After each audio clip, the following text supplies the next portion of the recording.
NBS, people that have that beautiful talent, right?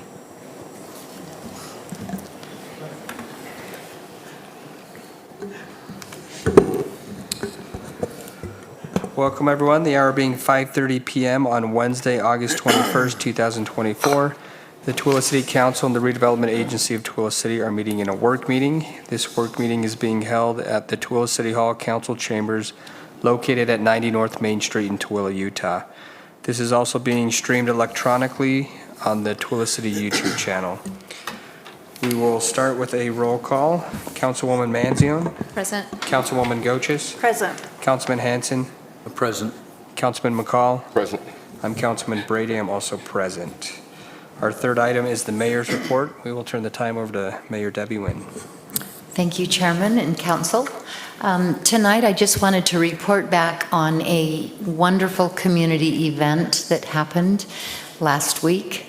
There is an organization that many of you may have heard of called Tunnel to Towers, and it is a nonprofit organization that was set up after 9/11 to help first responders and their families and those that had lost loved ones to pay off mortgages to homes and just basically help them financially and physically to support them in their needs after that happened. A few years after the organization was founded, the founders had also some friends that had been fighting in the Gulf War that were veterans and of course needed help, and so they began helping veterans also.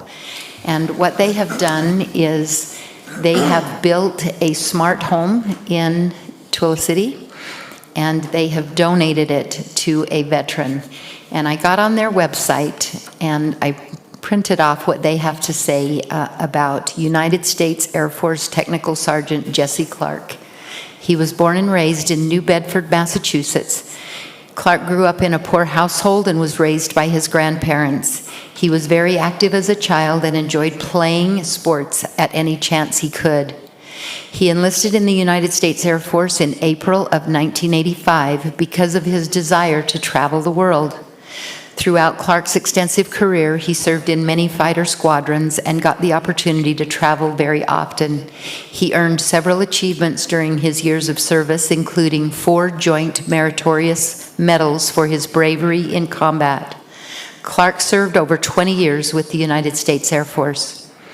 His time of service had to come to an end after there was a chemical exposure during the Gulf War, which caused a large tumor to form inside of Clark's brain. As a result, he was left paralyzed on the left side of his body, legally blind, wheelchair-bound, and prone to memory loss. The road to recovery was extremely long and difficult for Clark. After the tumor was removed from his brain, he spent several days in a coma, followed by 3 months in the hospital, and finally 2 years in a rehab care center. He has been living in an apartment building on the 4th floor with no elevator. His son has had to carry him up and down those stairs for the last several years. He lives with his loving wife of 36 years, Rebecca, and their son, Skylar, who helps to care for Jesse. Clark enjoys reading and spending time with their 3 sons, Skylar, Brandon, James, and their grandchildren. Clark has stated that the most important lesson he'd like others to take from his situation in perseverance, he cites his wife's incredible 10-year-long journey to get him the VA benefits that he rightfully earned and deserves. So this home, again, is located in Tooele. It is a beautiful home. He will now be able to have some independence, some dignity, and be able to take care of some of the things for himself. Get him to be a little more independent. So as you can see from the picture up here, we had a wonderful community support. Our police department, our fire department escorted him to the home. They lined up along the driveway, which was just phenomenal. Of course, you know, we're all crying at that point. We did have the Miss Tooele City royalty here. And like I say, you see a couple of the pictures there. There's a beautiful flagpole outside the home, and Jesse was able to attach the flag and raise the flag that day. So we welcome him and his family to our community, and we're grateful for the Tunnels to Tower program. And if you would like to know more about what they do, just look it up on the internet. They have a beautiful website, and there is a link there that you can see all of the photos that were taken that day. Channel 5, I believe, KSL and Fox 13 both covered the story, so you may have already seen it on the news, but it was a beautiful community event, and he thanked us over and over just for the welcome that we gave him to our community. So some people think we're a big city, we're still a small town, and we love the residents and the opportunity that we have to serve. So I just want to thank everyone. Thank you. Thank you. We'll move on to our council members' report. We'll start with Councilman McCall. Oh, okay. Since the last meeting, I attended the Arts Council. I also did my turn on the Fridays on Vine, the last one, and also attended the COG last week. And that's about it. All right, thank you. Councilman Hanson. Well, we did an official unveiling of the Buffalo out front, and I was able to go to that with the mayor and some of the city staff and other people around, and the artists and stuff, so that was exciting to do that. Yeah, Mayor, thank you for that. And a couple meetings up at the Resource Center. One just last night, the Davis County Commissioners, City Council, and their mayor were there, possibly going to do something like that in their community. They was touring that and talking with us about that. So the mayor did a good job of informing them on how it's going. So that was good. And another meeting there that I had with their board there. And Planning Commission, of course, last week. That's always fun. So this is things I went to. Been out of commission for a few days between, during last meeting. That's why I wasn't here, but glad to be back.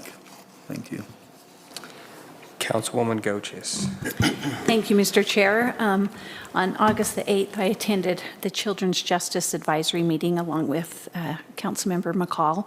I attended a meeting on the 13th with EDC Utah at the elected officials training for economic development. And so if anybody would like to have some of that information, I'm happy to share. It's how do we create a better community.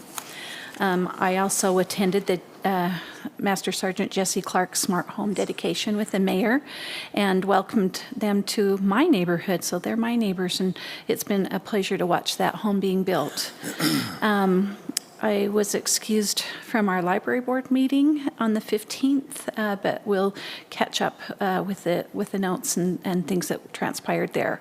I also attended on August 19th the Utah League of Cities and Towns Legislative Policy Meeting, and it is available for rebroadcast on Zoom if any of the council members would like to watch that. And that concludes my report. Thank you. Thank you, Councilwoman Manzione. Thanks, yeah. I did take about a week off because we had a wedding at our house, and so I had to focus on that. But I was able to attend the Wasatch Front Regional Council meeting and the active transportation meeting, and we did just get a notification from them that Tooele City's active transportation plan will be highlighted in their activities and accomplishments report that comes out tomorrow. So hopefully we'll be able to see that and see the highlights of our active transportation plan there. And then I have attended several meetings with the mayor and John about working on economic development. And I would just like to say that I think Tooele City is doing a great job of trying to build the tax base in the area and bring new businesses in that will frankly help our residents, because the only way we can really build that tax base is bringing more business here. And Tooele City is really focused on bringing in good businesses that will create jobs and bring in sales tax and, of course, property tax along the way. And I just appreciate the efforts we're making as a city and as a council and staff to do that and work with businesses to help them be able to locate here in Tooele City. That's the end of my report. All right, thank you. I attended my weekly staff meeting it's the mayor's staff meeting and the directors, and I attend that as well. Once again, thanks to all the staff members. They do a lot of behind-the-scenes things that the residents don't get to see the day-to-day, but it does make a big difference to meet every week. Just a quick example, Glen Eagles Park, there's this big bush that used to cover the sign. Drove by today and that had been taken care of, and we had just talked about that a week or two ago. So that's how quickly things get done once the council and the mayor and her staff know about it. So appreciate that getting done. And then I have some meetings this week. The North Tooele Special Service District is meeting tomorrow night. And I think that's all I have on my agenda for this week. So that concludes my report. We'll move on to our discussion items. Our first item is a discussion on Resolution 2024-60, a resolution of the Tooele City Council approving the Canyon Springs annexation agreement. This is presented by Roger Baker, the city attorney. Thank you, Council. Good to be with you this afternoon. We've talked about this annexation agreement a number of times in previous public meetings. Tonight's purpose for me is to just remind you of the changes we made since the last meeting and after hearing Howard Schmidt speak to you. So this addresses two types of cash payments. The first is regarding parks, and that's in paragraph 5H or section 5H. And at Mr. Schmidt's request, we amended the agreement to allow that to be paid over time as he submits subdivision plats, and would be paid at the rate of $2,000 per lot within each subdivision that he brings. And I don't have any objection to that mechanism. I think it's a good, clear, bright line mechanism. It will be easy to calculate and assess the fee, and we'll have a good record of it having been paid, and we'll know at every step how much is left. The same payment amount and the same mechanism is in section 5M 5L for the public safety contribution. Each of those are $250,000 for a total of $500,000. I'll move on to 5M, which is the newest revision regarding the trail improvements to the strip of land that UDOT has conveyed to Tooele County. And Mr. Schmidt will, or already has, gotten with the county to discuss an agreement for his commitment to pave that, to pave the trail at his expense with their specifications.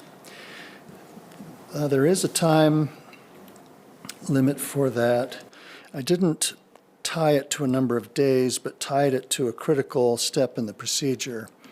The last step in the annexation procedure is for us to submit the approved annexation documents to the Lieutenant Governor's office, and then the Lieutenant Governor's office issues a certificate of boundary, a certificate of annexation, and sends that back to us, and we record that at the county with the annexation ordinance and the plat. And once an annexation ordinance is approved, we have 60 days to submit that to the Lieutenant Governor's office. So that's Howard's time frame for getting that back, and it would be a very simple agreement with only one issue in it. So I don't think it will be hard for them to do that.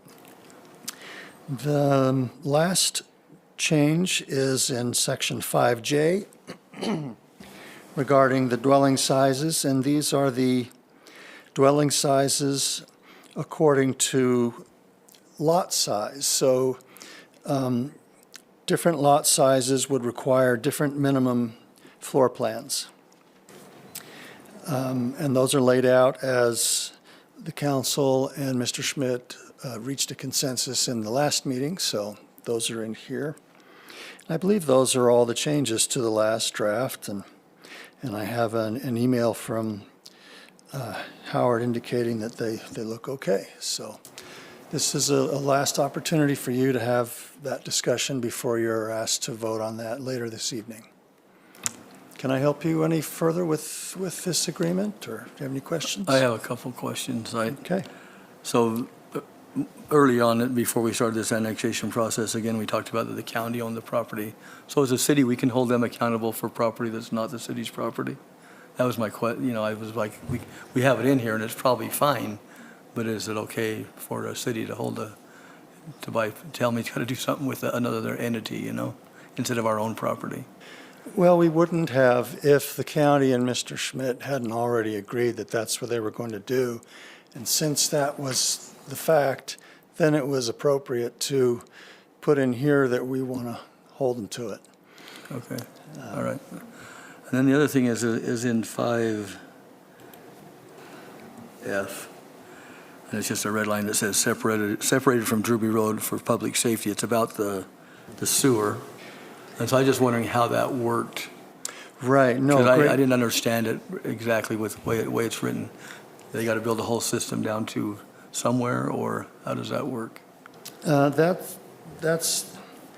section is in regards to the stormwater detention areas. Oh, it's just the stormwater? Okay. That's all. I was thinking it was the sewer. And it just indicates that the council and I and some of the staff have talked in the last meeting about how if we're going to have a stormwater detention basin that functions as a, do I get another minute? You're out. A stormwater detention basin that also functions as a park. We're going to have lots of people, lots of children in there, and there ought to be some kind of separation between that multipurpose facility and a major collector road. We don't know what would work best, and so I put some rather vague language in here to require the discussion, and Howard will work with Darwin and other staff members to take a look at what might work, and they'll figure out a solution together. That's why it's vague like that. Okay, all right. And it doesn't specifically have to be a fence, right? There could be a different kind of separation that Darwin and the petitioner Right. agree on. In fact, I wrote this so that it doesn't indicate any particular type of separation. Okay. But I had to do it this way because we don't know what else to put in here, and we'll let them work it out. So, All right, thank you. I mean, Howard wants safety for his buyers just as much as you do. So. Sure. Okay, any other questions, comments? This will be on our business meeting to vote on tonight, so. Right. Along with the annexation ordinance itself, Yes. they go together. They both have to be approved for annexation to proceed, so you'll see them both later tonight. All right, Okay. thanks very All right, much. thanks, Roger.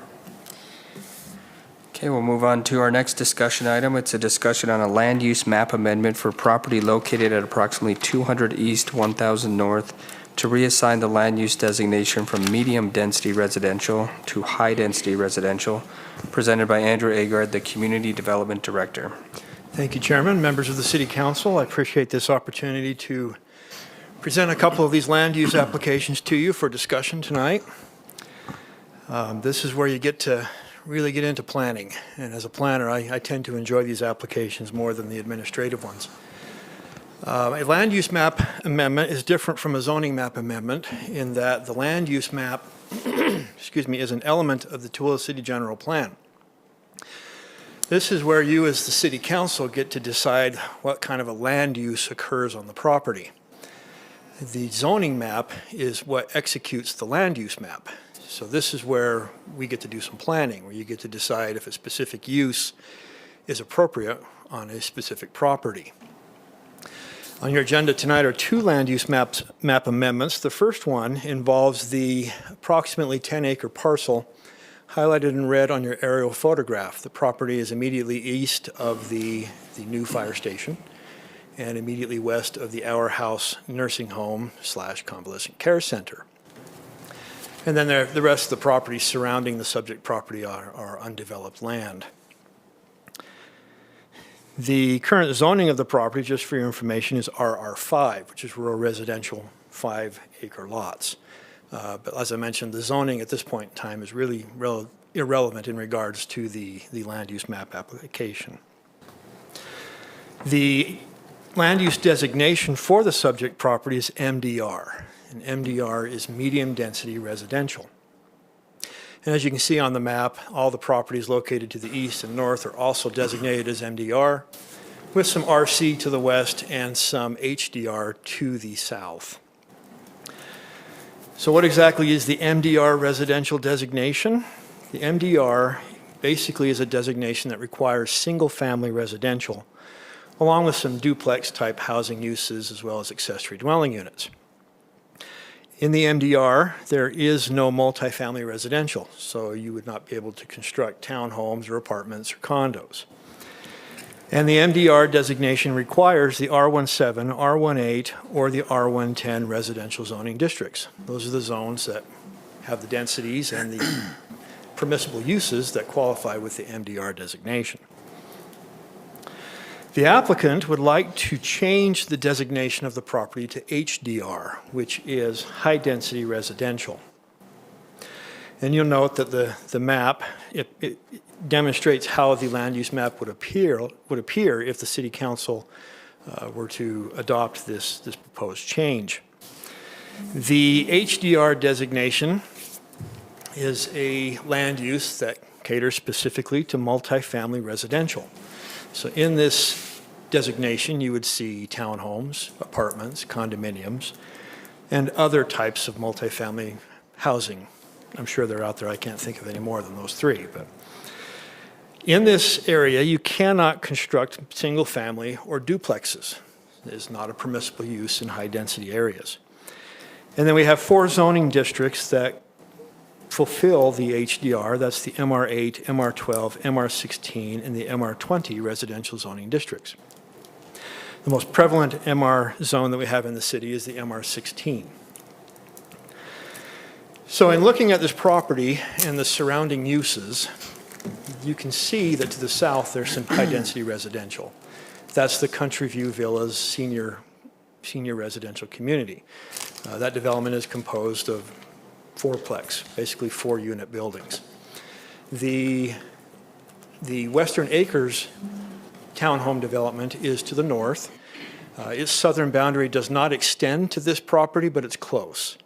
So there are some high-density residential uses around the property, and then there's the nursing home immediately to the east. There are not any single-family residential properties within close proximity to this property as of today. There are some possibilities they could be rezoned to that, especially the property to the north. So the applicant is proposing townhomes for the property. They did not submit any concept plans or anything of that nature, so I don't have anything of that to present to you. But in consideration of the location of the property from staff's perspective, this is not a bad place for high-density residential if you're inclined to support that. It's not surrounded by single family. Any access into the new development comes off of 1000 North, which is a street that's designed to handle traffic. So there wouldn't be additional traffic going through a single-family subdivision that's already existing.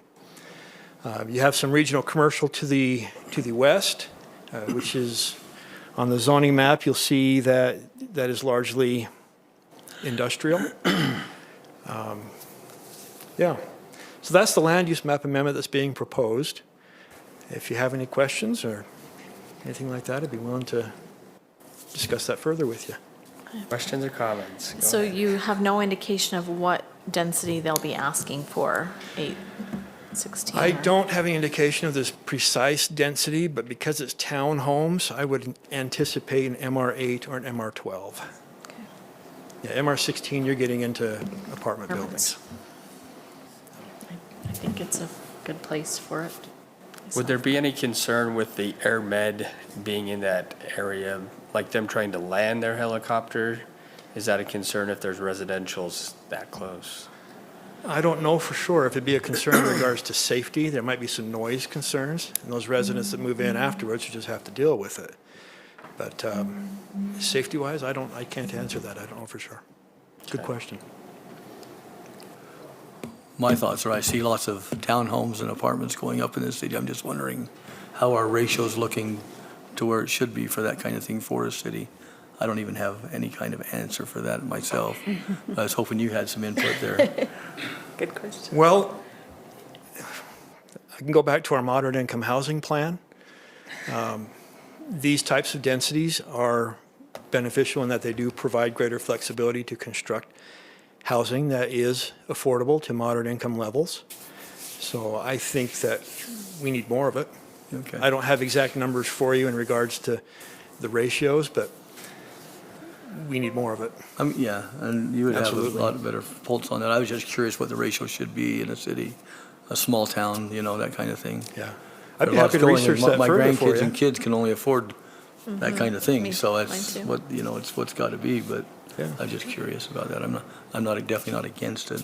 I'm just more discussion probably, but. I'm happy to research that for you and get you some If you wouldn't numbers. mind, it'd just be Sure. nice to know where we're at and how that's looking. You see a lot of it and people say, man, there's a lot of townhomes being in town. Well, there is, but maybe we need more. Maybe we need more apartments. I mean, I don't know. Excellent question. I can look into that for you. If we get too many, the price will go down. That's Maybe. true. Yeah, There is still a significant shortage of housing units throughout the state. right. And I see that. They estimate that there's 30,000, we're 30,000 units short. And so there's And I'm just still a wondering how very that- large number. How that affects Tooele, that's the state, but I was just wondering. I don't know how it affects Tooele directly, but Yeah, when you think of, they say that, it's like, okay, Tooele, there is a shortage of housing. I know there is because the realtors sell it all, but it goes quick, Chris can attest to that, but. yeah. But where's that changing, during this I- time? I would Interest rates up assume- and things changing, but people still gotta have a place to live. I would deduce that it's going to affect us a little bit more because as the Salt Lake Valley fills, the only place left to grow is out here. Yeah. And so it's going to overflow into our valley. So it's going to have an impact on us, but I'd be happy to research that for you. Thank you. Mr. Chair, I've got a question. Yeah, please.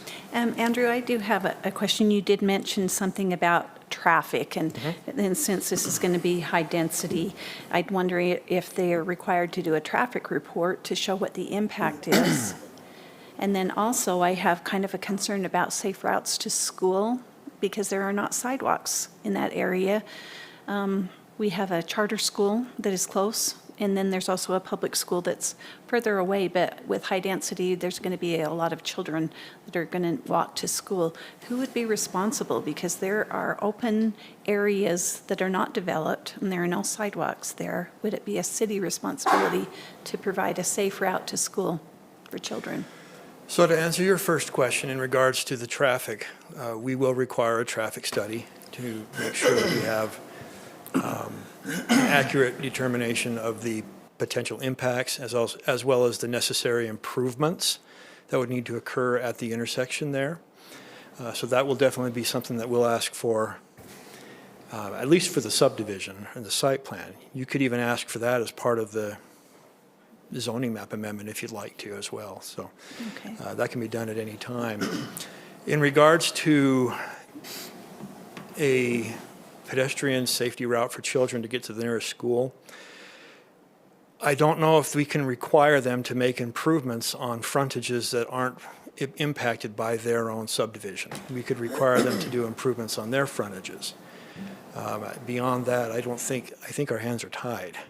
Maybe Roger or somebody else could address that a bit better, but that's difficult. Currently, this sidewalk is completed from Drew Bay Road clear down to First East on the south side of the road.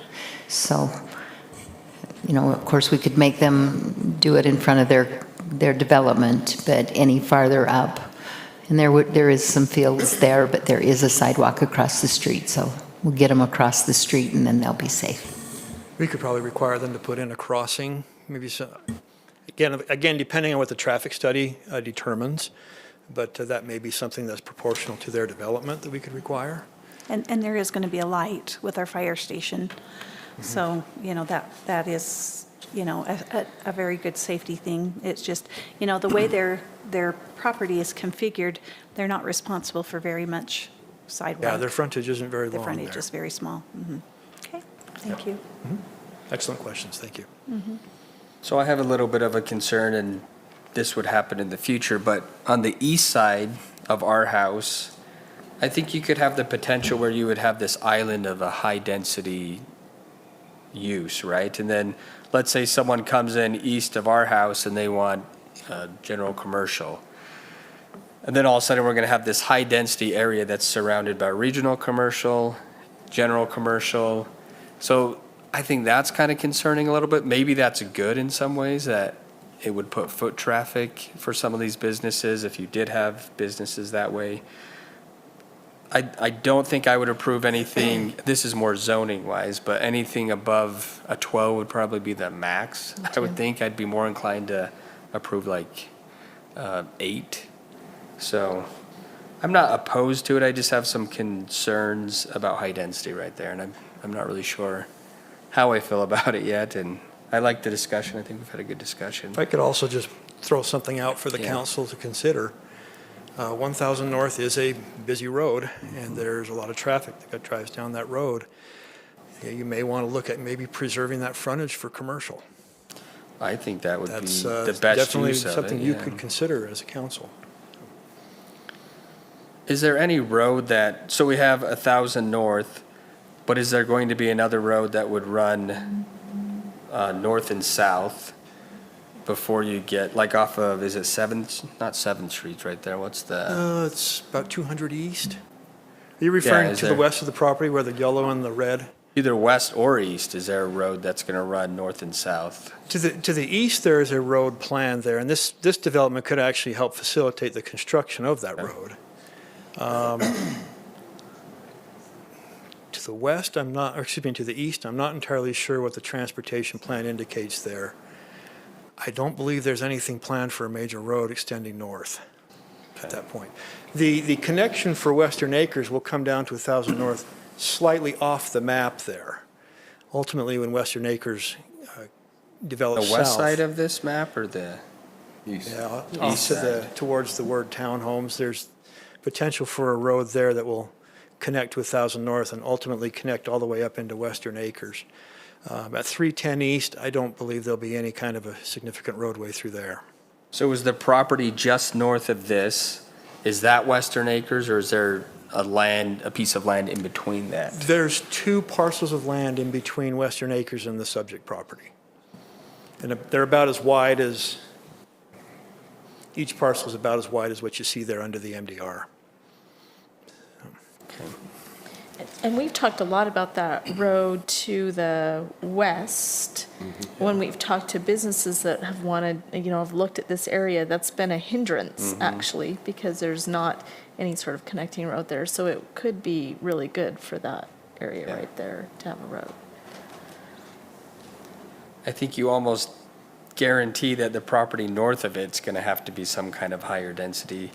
I mean, maybe not. Maybe they would put single-family houses squished in between Western Acres, is that what the one's called, and then this rezone. But I think that would be less likely. Yeah, with its proximity to the industrial, Yeah. it really is Yeah. more Not suitable likely. to higher density residentials. Yeah. Right there. Okay. Any other questions or comments? So we're going to get this noticed up for the next planning commission, and then it would be brought back to you probably on your September 18th city council meeting. Okay. So we'll Okay. move it forward. All right, that sounds Excellent great. questions, thank you. Thanks. All right, our next discussion item is a discussion on a land use map amendment for property located at approximately 105 East, 1000 North, to reassign the land use designation from regional commercial to mixed use, presented by Andrew Agard, the Community Development Director. So another land use map amendment. This is a fun one. I think you're going to enjoy this one. My kudos to the applicant for some creative thinking. I like to see creative thinking when it comes to submittals like this. You're probably familiar with the property. It's the one highlighted in red. It sits immediately east of Zaxby's Chicken, north of 1000 North. This property was at one time going to be considered for a Texas Roadhouse restaurant.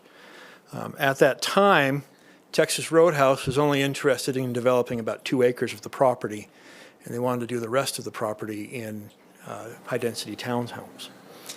They abandoned the project because they didn't like the access situation at 1000 North. And I believe, Paul can correct me if I'm wrong on this, but I believe ultimately there's going to be a median going down 1000 North, which really limits this property to a right-in, right-out configuration. And so it's not necessarily a property that's going to thrive by drive-by high visibility in and of itself. It's probably a property that's going to really do well with destination type of uses. So in looking at the zoning, you'll see the zoning of the property currently is RR1, which is rural residential 1-acre lots.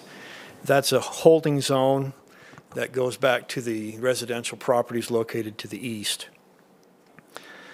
The current land use designation of the subject property is RC Regional Commercial. And as you can see, all the surrounding properties are also designated as RC Regional Commercial. What is the RC Regional Commercial designation? That is a designation that encourages upper scale regional type of commercial uses, commercial activities that are going to be utilized regionally speaking, not just locally. Some of those can be very large commercial uses, research parks and educational facilities, and so forth. In this zone, accessory dwelling units are not permitted, and this designation requires the RC Regional Commercial and the RD Research and Development zones. The applicant would like to consider constructing what they call business lofts on the property. And what exactly are business lofts? These are a very unique proposal for Tooele City. I'm not aware of any significant development that has this in our city. We do have some residential over commercial in our downtown, but we don't have this particular use.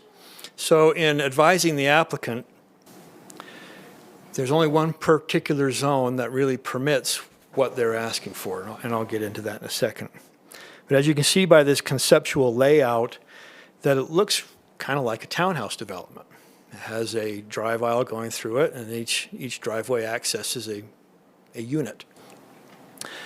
What they are proposing with these units is that the front would be a commercial office or a commercial studio, like maybe an artisan studio or an attorney's office or a real estate office or something of that nature.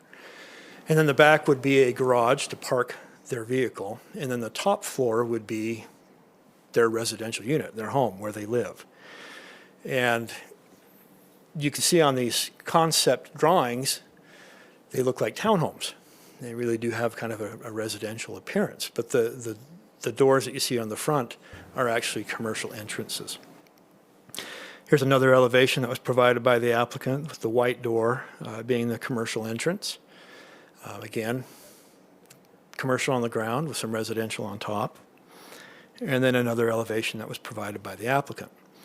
The RC designation does not permit this type of use. It just doesn't permit it. Accessory dwelling units are not permissible. So they need to change the zoning to something that's going to facilitate this development. In order to change the zoning, they have to first change the land use map of the general plan. So what they are proposing, and what staff suggested to them, is that they pursue a change in the land use to mixed use. We have two mixed use zones in the city. We have mixed use Broadway, which is geographically targeted for the Broadway area, so that's not a candidate for this property. But the mixed use general is not geographically limited, so it could be considered in this general location. In order to even consider the mixed-use general zoning district, the subject property would need to have a mixed-use land use designation. The mixed-use land use designation permits basically, under using the mixed-use general zone, ultimately, it permits all types of residential uses. So you can do single-family, multifamily, ADUs, all that in the mixed-use general zone. It also permits ADUs on upper floors and commercial businesses on the ground floor. It also permits a very wide range of commercial uses. However, every commercial use in the mixed-use zone is a conditional use permit, but it's still permissible. And then the mixed-use general zone is the only qualifying zoning district Now, this is a unique use. If the city council were to ratify or to adopt this and move forward with this, there may be some challenges that we have to address. We haven't dealt with this in the city previously, so parking is something we're going to have to look at. Emergency vehicle access into the site is going to have to be considered because it's largely going to largely be commercial. But this is the first step to looking at this use, and I think as a destination use, I think it's a nice addition to that location. So that's what's being asked for with this, and appreciate any questions you might have. Okay, any questions? I have a question. Go ahead.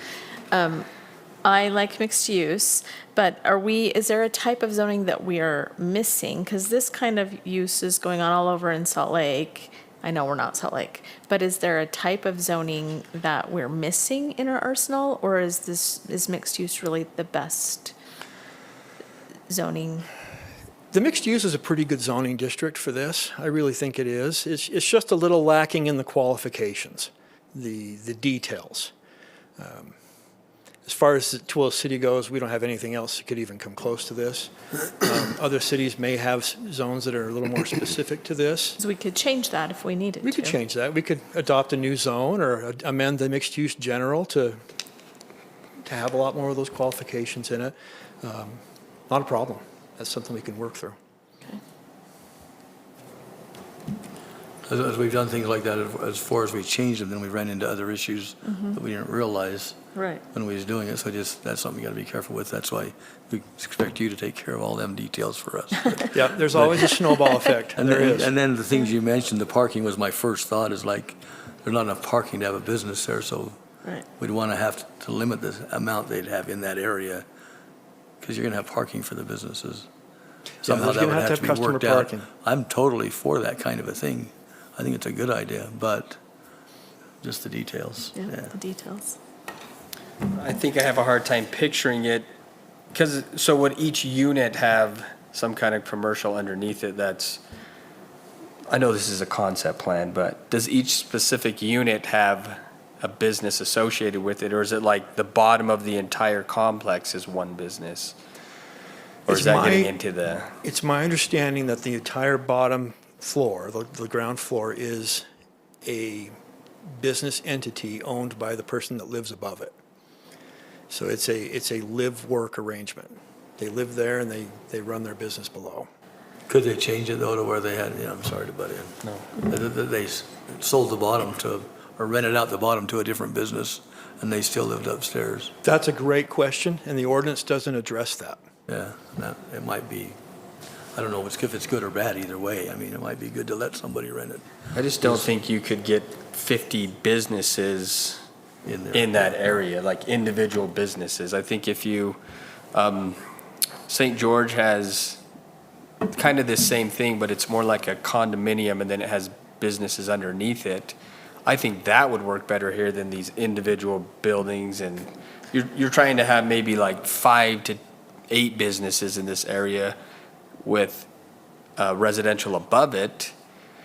I have a hard time seeing every individual unit. So the being mayor a and I went business. on a tour of some of these, actually just exactly like this in Salt Lake, one of the league conferences. And they seem to work really well. Now, I'm not saying they don't have parking problems, because they have a whole different parking animal there in the city.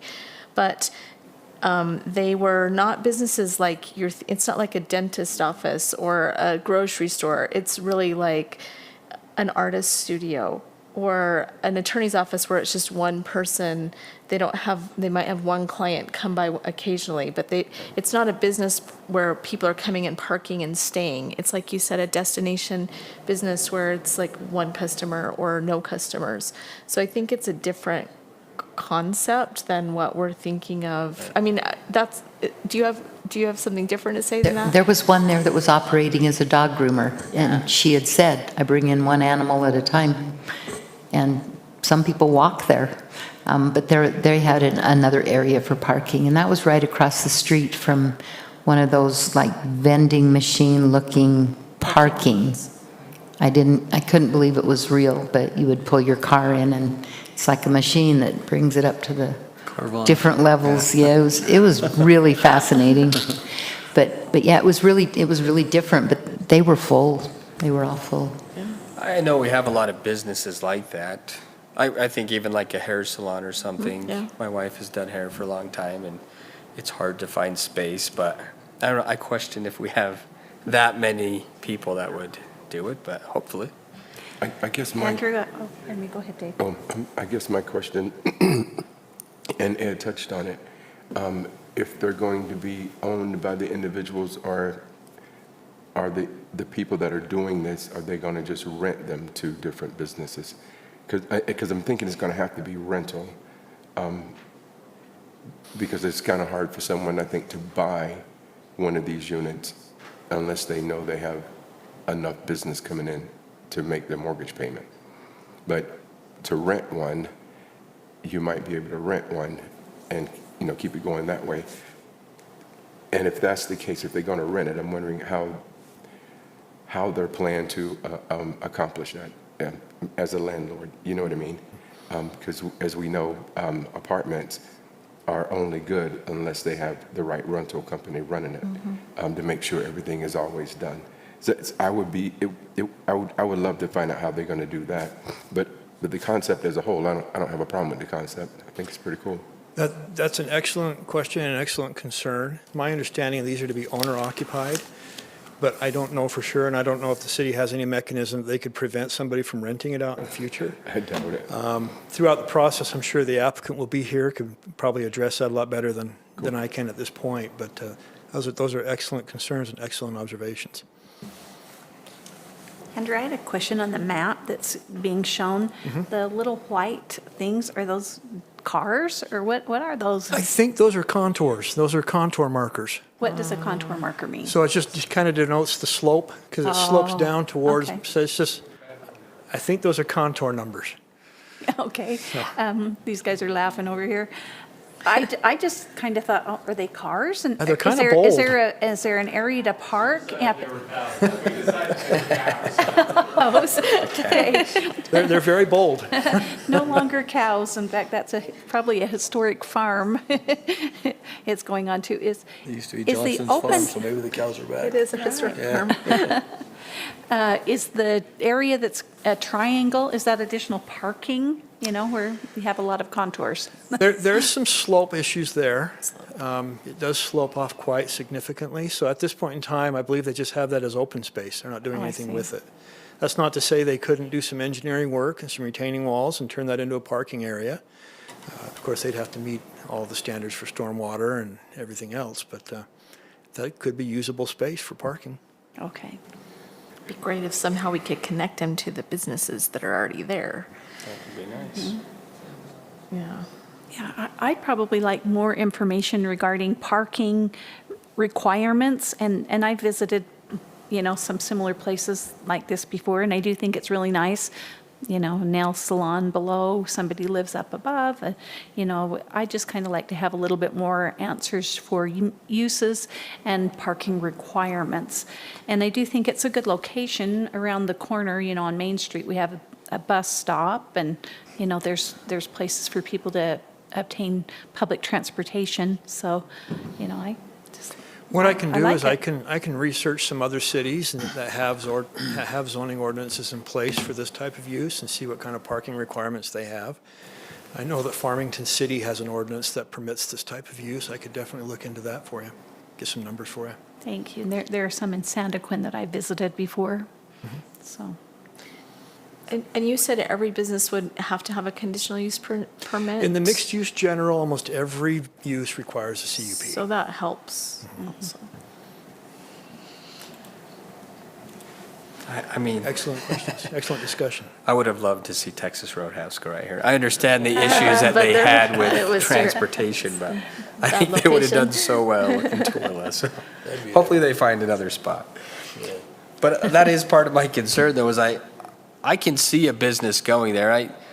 I understand that road is not the most driver-friendly road. We do have some issues there, but I still am leaning more towards some kind of business rather than residential, even if it's mixed use. But I like the idea. I think they maybe do just have to get creative with this property, and I appreciate them trying, so I have an open mind to it. I'm willing to discuss it more. One of the things I like about it is I think it alleviates some of those concerns, because we've talked with more than one business. Right. And nobody wants that, because, first of all, it's not connected to the other businesses, and the slope is so great that it would be really hard to connect. And so unless you can get out and around, and, I mean, because really connectivity is an issue there, because if there is a median installed, it really is right in, right out only, and there's no way to get through the parking lot in a different way. So I want Texas Roadhouse also, and so does everybody on the 411. But I think it would have been Just really not a- difficult for a business like such as that, or something comparable with the traffic going in and out. Even though 1000 North is a busy, big road with a median there and a lack of connectivity back the other direction, I think it would be really difficult for people who were there to get in and out. Right. And which makes the business, it's hard to be successful when you don't have that. Really, you can't make a left turn there now, even without a Right. median. Agreed. It's about impossible to come out of Yeah. there anyway but right. Yeah, going west. Don't know. Open mind, I guess. Open Yeah. mind, And just keep in mind that also by changing the land use map doesn't obligate the city council to change the zoning. It's just a first step that needs to happen, but if you get to that point and you decide this isn't the right project, you don't have to approve that zoning. Yeah. So, Okay. Any other discussion on this discussion item? so they did not get the labels to us in time for noticing, so you won't see this one probably until October. Okay. All right. Thank you for your time, appreciate it. Thanks, Andrew. That concludes our discussion items. Our next item is a closed meeting. We don't have anything for closed meeting tonight, so we will adjourn at 6:21 and then reconvene for our business meeting at 7.